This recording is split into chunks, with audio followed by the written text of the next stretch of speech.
soal yang soal cover aja. Oke. Cover ya? Sekarang banyak nih dari penyanyi top sendiri, orang biasa nih. Kalau aja dia seperti apa? Gini, saya udah berkali-kali membicarakan tentang cover musician dan juga lagu-lagu yang di cover. Sebenarnya cover itu tidak apa-apa. Cover itu nggak apa-apa. Cuma kita harus tahu ketika kita memonetize, maksudnya menduitkan cover yang ada di YouTube, itu kan ada pihak dari pemilik lagu kan, gitu. Pemilik lagu ini bisa mengklaim. Jadi ketika kita diklaim lagunya sama yang punya orang ini, kita tidak boleh protes karena ya itu memang haknya dia. Satu. Yang kedua, kalau misalnya kita mau lebih serius lagi, lebih baik izin deh. Izin melalui publishernya, bukan. Kemarin saya ada perbincangan sama Ariel di channel saya tentang cover ini. Jadi izinnya bukan ke penyanyinya gitu. Dan ketika diizinkan pun bukan berarti memang secara hukum atau secara copyright itu dia sudah bebas, bukan begitu. Tetap berlaku tata caranya. Sebenarnya secara sistem YouTube itu sudah memberikan sistem ketika kita mengcover otomatis kita akan dikenakan klaim misalnya 80%, 50% atau bahkan 100% gitu. Cuma memang masih ada pencipta lagu atau publisher yang meminta izin langsung. Itu bebas-bebas saja. Setiap pencipta lagu punya haknya untuk itu. Jadi mengcover lagu itu tidak apa-apa, tapi ketika memonetize, ketika kita ngeduitin itu, nah itu yang harus kita pikirin. Minta izin lah kepada publishernya.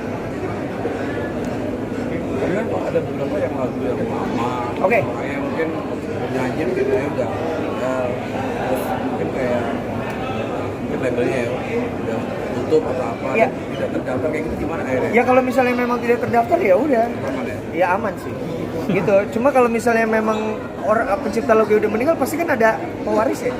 Ada pemegang copyrightnya.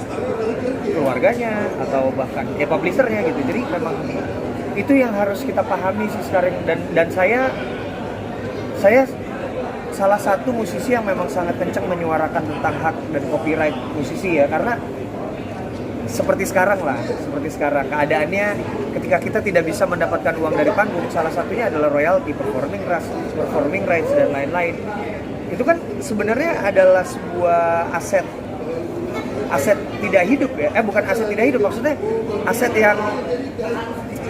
yang berjalan sendiri gitu.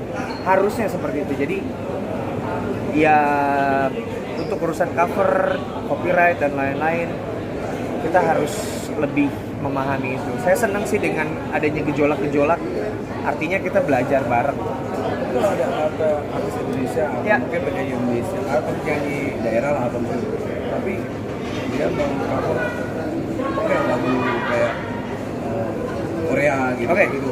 Terus akhirnya juga anak kayak gitu. Ya. Ada nggak?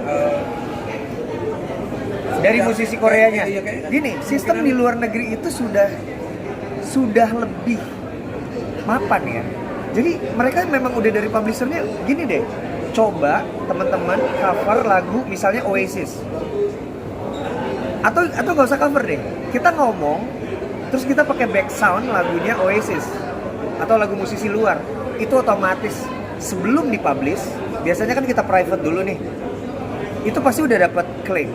Karena secara sistem, secara metadata, secara sound recording, mereka sudah terdaftar.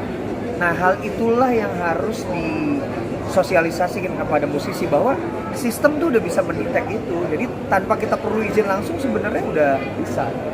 Itulah kenapa musisi-musisi luar itu tidak terlihat ribet soal cover kan. Ya karena memang sistem di Indonesia belum mapan untuk hal itu. Bedanya itu dong. Kalau dari sisi mau beritahu bahwa ketika dia mau ngetes Siapa? si artis penyanyi Oke. itu mau ngetes, kalau boleh tahu berapa sih berapa persen kalau gimana sih gitu? Oh tergantung persentase tergantung dari publishernya. Ada yang bisa 50% untuk misalnya 50-50, ada yang 60% untuk si penciptanya, ada yang 80% untuk penciptanya, ada yang 100%. Artinya memang ada orang yang tidak mau lagunya dimonetize oleh orang lain dan itu haknya, tidak salah. Kalau misalnya kita mau mencari keuntungan dari situ, kita minta izin dulu. Jadi gini ya, pokoknya lagu itu adalah haknya haknya dari pemilik lagu. Kalau dia tidak mau diparodikan, ya itu hak dia. Kalau dia tidak mau lagunya diubah musiknya, itu hak dia. Mantap.